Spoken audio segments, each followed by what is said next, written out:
우리 죄와 사망 권세를 이기시고 부활하신 우리 주님께 찬양을 드리고 또 영광을 돌려드립니다. 오늘 부활주일을 맞아서 우리 시온 찬양대에서 우리 금방 찬양도 하셨고 오늘 또 드럼도 우리 정훈 집사님이 치셨습니다. 부활주일이기 때문에 치는 겁니다. 어쨌든 우리 주님이 부활하신 이 기쁜 부활주일에 무덤가에 가서 부활하신 예수를 만난 그 여인들의 기쁨이 이 시간 우리 가운데 회복되어지는 그런 귀한 축복이 있어지기를 간절히 소원합니다.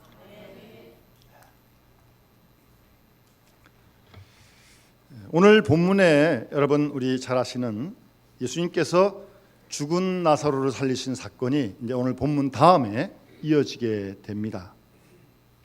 그 전에 이제 오늘 본문의 말씀이 있게 되는데 이 죽은 나사로를 다시 살리시는 이 사건은 제자들에게 그리고 오늘 우리에게 부활을 더 분명하게 믿게 하기 위해서 죽은 나사로를 다시 살리신 것입니다. 물론 그렇게 하시는 분은 안 계시겠죠? 나사로가 부활한 거 아닙니다. 다시 살아난 거예요. 또 갑자기 부활주일에 나사로가 부활했다고 그러시면 안 됩니다. 부활한 게 아니고 죽고 장례하고 나흘 만에 다시 살아난 거예요. 성경에 나오지 않지만 얼마 후에 언제인지 모르지만 나사로도 죽었을 겁니다. 부활한 건 아니에요. 그러나 죽은 나사로를 살리시는 이 사건을 통해서 우리 예수님은 부활이라고 하는 그 놀라운 사건을 분명히 좀 믿게 하기 위한 거예요. 여러분 그리스도의 부활을 믿습니까? 부활하신 예수를 믿는 여러분도 부활하실 줄 믿습니까? 더 물으면 소리가 더 작아질 것 같아서 더 묻지 않겠습니다. 부활하신 예수를 믿고 부활하실 예수를 믿는 우리들도 부활할 줄을 믿는다면 최소한 죽음은 두려워하지 않고 살아야죠. 한 번은 우리에게 닥치겠지만 언제인지 모르겠지만 부활할 걸 믿는다면 우리가 죽음 두려워하지 않고 맞이할 수 있어야죠. 그거 신앙 아니겠습니까? 그런 신앙을 우리가 꿈꾸고 준비해야 합니다. 예수님은 이 나사로 사건을 통해서 참된 생명이 무엇인가를 지금 말씀하고 싶으신 겁니다. 여기서 생명이라고 하는 것은 특히 요한복음에서의 생명은 이렇게 숨쉬는 생명, 무슨 생물학적인 생명을 얘기하는 게 아닙니다. 요한복음이 말씀하시는 생명은 내가 곧 길이요 진리요 생명이다라고 말씀하시는 부활이요 생명이다라고 말씀하시는 내 말을 듣고 나 보내신 이를 믿는 자는 영생을 얻었고 심판에 이르지 않으니 사망에서 생명으로 옮겼다고 말씀하시는 그 생명은 숨쉬는 생물학적인 생명을 얘기하는 게 아닙니다. 의학적인 생명을 얘기하는 게 아니고 예수를 구주로 믿은 사람이 얻는 생명, 영생을 말하는 것입니다. 여러분 영생을 얻었습니까? 예수를 믿으시니까 얻은 거 아닙니까? 좀 가슴을 좀 쭉 펴고 사세요. 영생을 우리가 얻었는데, 예? 영생을요. 그 영원한 생명의 생명을 말하는 겁니다. 그래서 정말 참된 생명이 무엇이냐? 그걸 좀 예수님께서 지금 가르쳐주고 싶은 거예요. 나사로를 살리신 이 사건을 통해서 말입니다. 뿐만 아니라 이 생명은 언제나 생명의 주인이신 예수님과 더불어 이루어진다는 사실을 말씀하고 싶은 거예요. 요한 1서 5장에 보면 따라합시다. 아들이 있는 자에게 생명이 있고 하나님의 아들이 없는 자에게 생명이 없느니라. 아멘. 이 요한복음을 기록한 사도 요한이 요한 1서 5장에서 그렇게 말씀하십니다. 아들이 있는 자에게 생명이 있고 하나님의 아들이 없는 자에게 생명이 없다는 말씀이에요.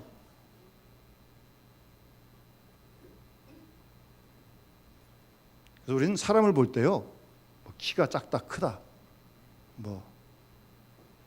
옷 입은 게 어떻다, 그것부터 보는 게 아니고요. 그 안에 하나님의 아들 예수가 있는지, 그래야 생명이 있으니까. 아무리 세상적으로 훌륭하고 잘 나가도 그 사람 속에 하나님의 아들 예수가 없는지 그것부터 봐야 되는 거예요. 아들이 없으면 생명이 없으니까. 아무리 밥 먹고 잘 다녀도 생명이 없다니까요, 그건요. 그런 관점으로 봐야죠. 생명은 언제나 주님과 더불어 이루어진다는 그 사실을, 참된 생명이 무엇인가를 이 나사로를 살리신 사건에서 주님께서 말씀하시고자 하는 것입니다. 지금 예수님이 이 베다니에 도착하실 시점은 이 나사로가 죽어서 장례를 마친 지 벌써 나흘이 지난 시점입니다. 이스라엘은 지금도 그렇습니다만 더운 지방이기 때문에 장례가 나면 빨리 장례를 합니다. 그래야 시체가 부패하면 안 되니까요. 그래서 이 나사로가 죽어서 이스라엘은 주로 이 돌 같은 데다가 동굴에다가 시신을 모셔놓는데 이미 모신 지가 나흘이 됐다니까요. 그때 주님이 지금 오신 거예요. 근데 이제 장례를 빨리 하다 보니까 미처 문상을 못한 사람들이 지금도 장례가 끝나도 지금 와서 지금 위로하고 지금 문상을 하고 있는 겁니다. 지금 상황이. 그런 상황에 마르다가, 나사로의 동생 마리아의 언니죠, 마르다가 예수님께 지금 나와서 맞이하면서 이렇게 좀 뭔가 좀 아쉬운 듯이 얘기를 합니다. 21절 보시면 마르다가 예수께 여짜오되 주께서 여기 계셨더라면 내 오라버니가 죽지 아니하였겠나이다. 그런데 주님이 안 계시고 늦게 오셔가지고 내 오라비가 지금 죽어가지고, 주님 속상합니다. 왜 빨리 안 오셨습니까? 여기 좀 계셨더라면 안 죽었을 텐데. 그 앞에 보면 미리 연락했거든요. 병들어 지금 아프다고. 원망 섞인 그런 말을 하고 있는 거예요 지금요. 표현은 점잖지만 그 속에 지금 원망이 지금 아주 가득 쌓인 거예요. 여기 계셨더라면 내 오빠가 죽지 않았겠는데, 아플 때 예수님이 안 계셔가지고 오빠 죽었습니다. 지금 그 얘기하는 거예요. 그러면서 22절 보면 이게 무슨 말인지 믿는 것 같기도 하고 안 믿는 것 같기도 하면서, 나는 이제라도 주님께서 무엇이든지 주님 하나님께 구하는 것 하나님이 주실 줄 믿습니다. 어떻게 생각하면 상당히 믿음이 좋은 것 같아요. 지금 오빠 죽었는데, 장난 끝냈는데 지금이라도 하나님께 기도하면 하나님이 주실 줄 압니다. 상당히 믿음 있는 것 같은데, 예수님께서 내 오라비가 다시 살아날 것이다, 그렇게 이제 이어서 말씀하시거든요. 그랬더니 마르다는 죽은 오빠를, 나사로를 살리신다는 건 꿈에도 못 꾸고 1% 생각 못 하고, 네, 마지막 날 메시아가 오실 때, 우리가 부활할 때 내 오빠가 살아날 줄 압니다. 그렇게 마르다가 대답을 하는 겁니다. 그러니까 예수님이 이제 살리시겠다고 하는 그런 뜻 모르고요. 그냥 마지막 때 메시아가 오실 때 그때 부활할 줄로 압니다. 그렇게 대답을 하는 걸 보면 마르다는 나사로가 살아나리라고는 꿈에도 생각 못한 거죠. 그러면서도 뭔가 좀 찜찜하고 좀 불평도 쌓여 있고, 원망하는 쪼로 여기 계셨더라면 안 죽었을 텐데 좀 죽어서 아쉽습니다. 주님 약속합니다. 왜 빨리 안 오셨습니까? 그러면서 또 뭔가 좀 주님께서 무엇이든지 지금 하나님께 구하면 하나님이 주실 줄도 압니다. 아주 어정쩡한 하여튼 그런 말을 합니다. 여기서 우리가 마르다와 예수님을 우선 잠깐 좀 비교를 좀 하고 다음 본문으로 넘어갔으면 하는데요. 지금 마르다는 계속 원망조예요. 주님이 우리 오빠가 아플 때 빨리 안 오셔가지고 죽었다는 거거든요. 계셨더라면 안 죽었을 거라는 거죠. 이게 무슨 말입니까? 이미 상황은 다 벌어졌는데 돌아가셔가지고 이제 장례 다 마쳤는데 나흘이나 됐는데 하여튼 아쉬운 마음 때문에 자꾸 과거의 얘기를 하는 거예요. 과거의 얘기를. 이미 뭐 죽었잖아요. 끝난 건데 그걸 뭐 지금 계셨더라면 뭐 했더라면. 우리도 가끔 보면 지나간 일에 대해서 과거에 자꾸 연연하고 매여 있는 경우를 많이 봅니다. 그때 그 사람 안 만났어야 되는데, 다 만나가지고 다 벌어지고 다 끝났는데 뭐 그때 안 만났으면 뭐 어쩌자는 거예요? 그 과거를 돌이키자는 거예요? 그때 이렇게 하면 안 됐어야 되는 건데, 이렇게 하는 게 아닌데. 그렇게 과거 지향적으로 사는 사람은 별로 생산적이지 못합니다. 잘 됐든 못됐든 지나간 과거 아닙니까? 오늘이 있고 내일이 있는데 왜 과거에 매여가지고 껄껄껄 하고 있는 거예요? 후회도 소용없습니다. 그는. 물론 지나친 과거를 돌아보며 잘못한 걸 회개는 해야겠지만, 회개하고 끝나면 된 거지. 꼭 그걸 또 돌아가가지고 그때 그러지 말할 걸, 뭐 계셨더라면 참 좋았을 텐데. 그런 과거 지향적인 생각은 좀 우리가 버려야 합니다. 그리고 이 22절에 하는 말, 이제라도 나는 주께서 하나님께 좀 구하시는 것 하나님이 주실 줄 압니다. 뭐 믿음이 있는 것 같지만 이게 영 좀 불분명해요. 좀 시원치가 않아요. 고쳐주십시오! 라든가 뭐 어떻게 하든가 좀 그렇게 매달리든가 뭐 그렇게 해야지. 뭐 이제라도 주께서 무엇이든지 하나님께 구하시면 하나님이 주실 줄로 압니다. 하나님의 전능하심을 부인할 수는 없고, 그러나 뭐 섭섭한 마음도 있고, 자기 오빠는 다시 살 줄 몰랐던 거죠. 여러분, 마르다가요 야이로의 딸을 고치신 사건을 몰랐겠습니까?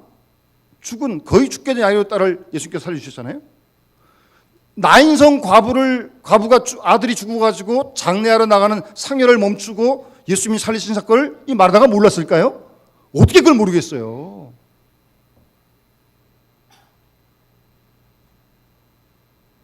야이로의 딸은 금방 죽었고, 나인성 과부의 아들은 장례하러 나가다가 살아난 거고, 내 오빠는 이미 죽고 장례가 끝난 지 나흘이나 됐다, 그거죠.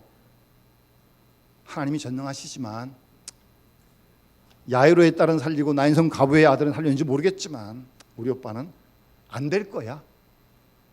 그런 어조예요. 지금 이 어조가 다분히 그런 뜻입니다.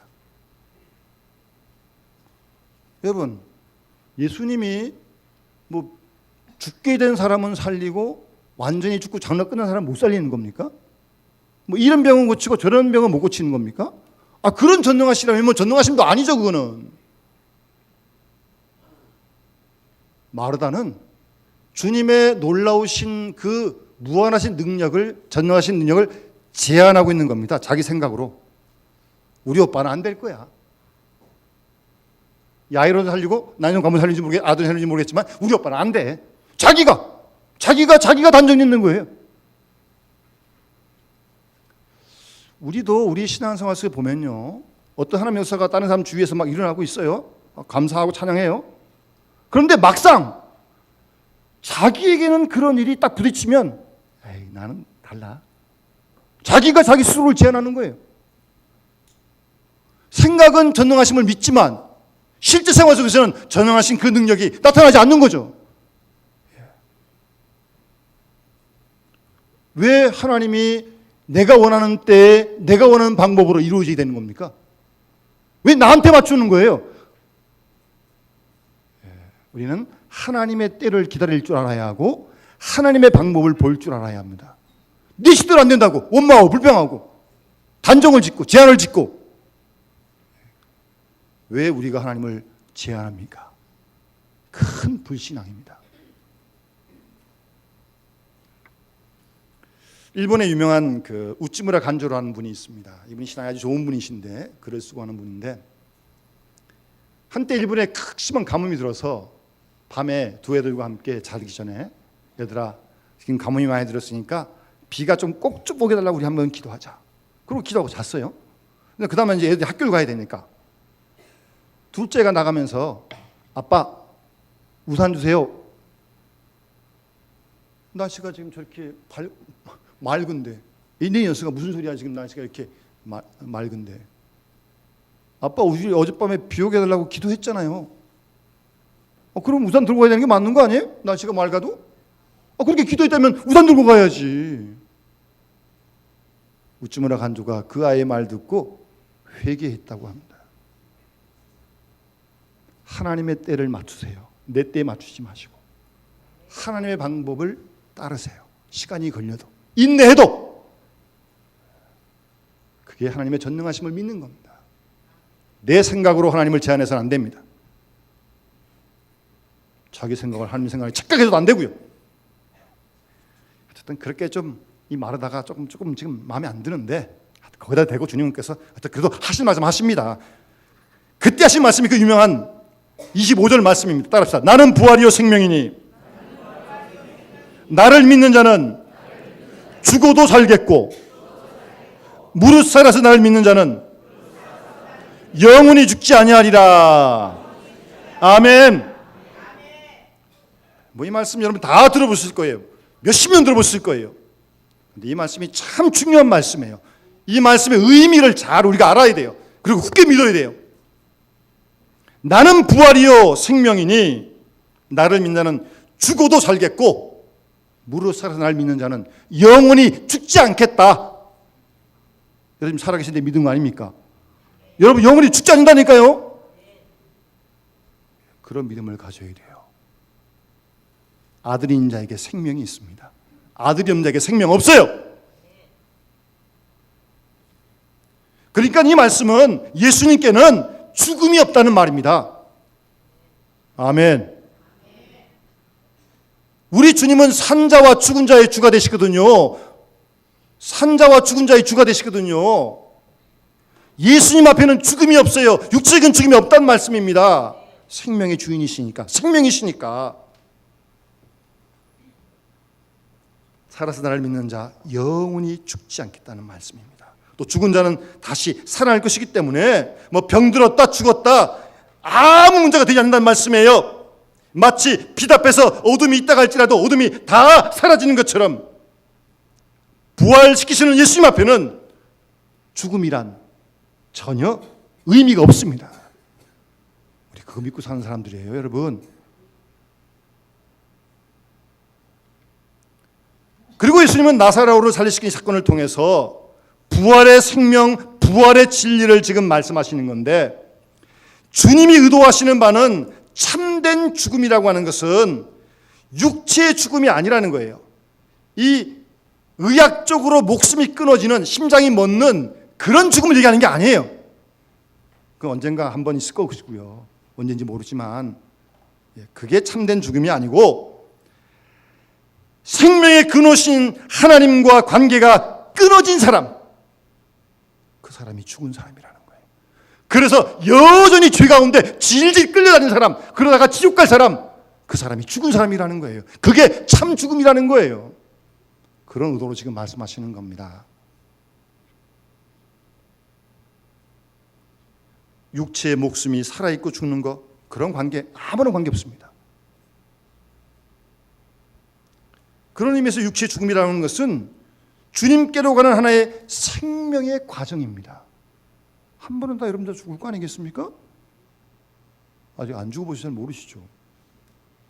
남들 하는 나라 하시는 거 보면 우리가 알잖아요. 언제 부를지 모르겠지만 우리 다 죽음을 맞이할 거예요. 근데 그 죽음이라는 것은 주님께 가는 하나의 그 삶의 과정이에요. 우리가 부활을 믿고 전혀 거기에 대한 두려움 우리가 극복할 수 있어야 합니다.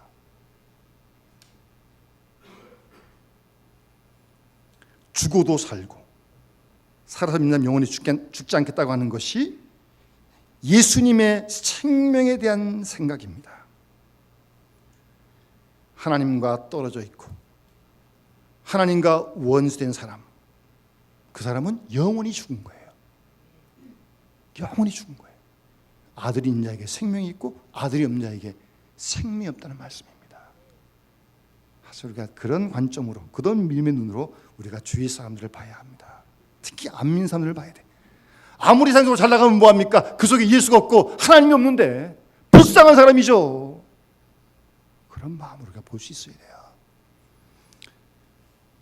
나는 부활이요 생명이라는 말씀은 죽음으로부터의 해방이요 하나님의 저주로부터의 구원을 말씀하고 있는 것입니다. 그리고 나는 부활이다라고 하는 이 말씀은 예수님만이 유일한 부활하심입니다. 어떤 누구도 아직 부활한 사람 없습니다. 예수님만이 부활하신 유일하신 분이에요. 이제 그리고 주님이 재림하실 때 부활하신 주님은 우리들도 부활할 줄 믿습니다. 톨스토이라고 하는 문학가가 부활이라는 책도 쓰곤 했는데 그런 소설가가 얘기하는 부활 아닙니다. 회생도 아니고 윤회도 아니고요. 이건 생명의 새로운 차원에서의 변화입니다. 그래서 요한복음 끝에 가보면 부활하신 예수님이 두려워 떨고 문을 잠그고 있는 제자들에게 그대로 들어가시거든요. 시간과 공간을 초월하십니다. 그러나 살과 뼈는 다 있는 몸입니다. 그러나 지금 이 같은 이런 몸은 아닙니다. 이런 몸은 아프고 쑤시고 하여튼 끊이서 없어요. 이런 몸 아니에요. 신령한 몸입니다. 신령한 몸. 그런 몸으로 호련히 주님이 다시 오실 때 우리가 변화될 줄로 믿습니다. 살아있을 때 변화되면 영원히 주와 함께 사는 것이고 미리상을 떠나서 있더라도 우리가 그때 다시 변할 줄로 믿습니다. 우리가 그런 믿음을 가지고 사는 사람들이에요. 그런 믿음을 가지고 죄를 이기고 세상을 이기고 죽음의 두려움 없이 믿음에 굳게 서서 부활의 증인으로 살아가는 우리와 온 교회가 되어야 할 줄 믿습니다. 우리 함께 우리 봉헌하면서 찬송가 164장 함께 이 시간 부르겠습니다.